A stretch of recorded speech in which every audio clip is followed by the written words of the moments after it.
This illustration also deals with the depth of the working space. We're in accordance with NEC 110.26, A is in Apple 1, Condition 2, and again, the use of Table 110.26A1.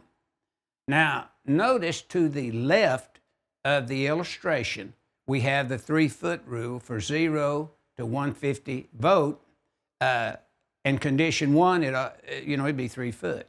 But now, reviewing the wall there, Condition 2, if the voltage was 277, 480, for example, Condition 2, if it's a grounded wall, such as concrete, haydite, bricks, any kind of grounded metal or anything that could connect the back of that person's body and complete a circuit to ground, notice that now the working distance increases to 3.5 foot just based upon the voltage being 277, 480 and the wall being of the grounded type, which is listed and examples giving of that in your 110.26 A1 Condition 2 in that area.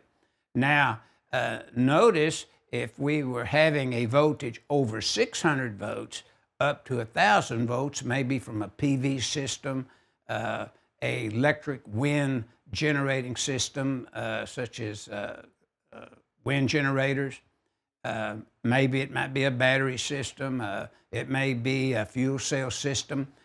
Then we listed in the 2017 NEC, I believe it is, the 601 volt to 1,000 volt would be 4 foot.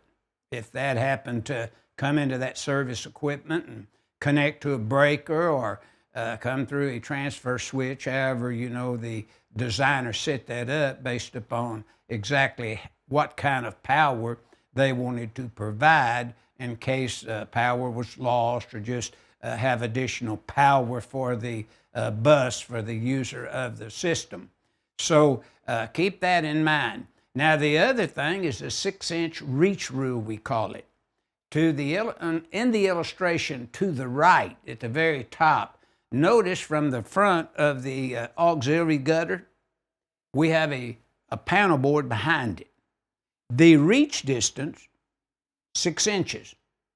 Now, basically speaking, 6 inches from the front to the front of the other panel, plus 12 inches from the hand to the arm is a good value to look at there, or distance.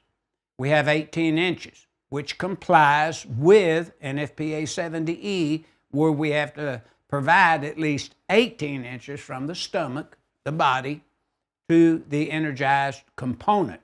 Now that's in NFPA 70E, and again, we have a work on NFPA 70E that completely illustrates 70E with forms and things that give you recommended PPE based upon the task and so forth using the tables, or actually running the calculations for the calories per centimeter squared too. It's a good work. I think you would enjoy it, or any work that you pick up that would provide you with the appropriate information. But now notice in the NEC loop there, we have 1,000 volts or less systems, and notice we have the sections listed.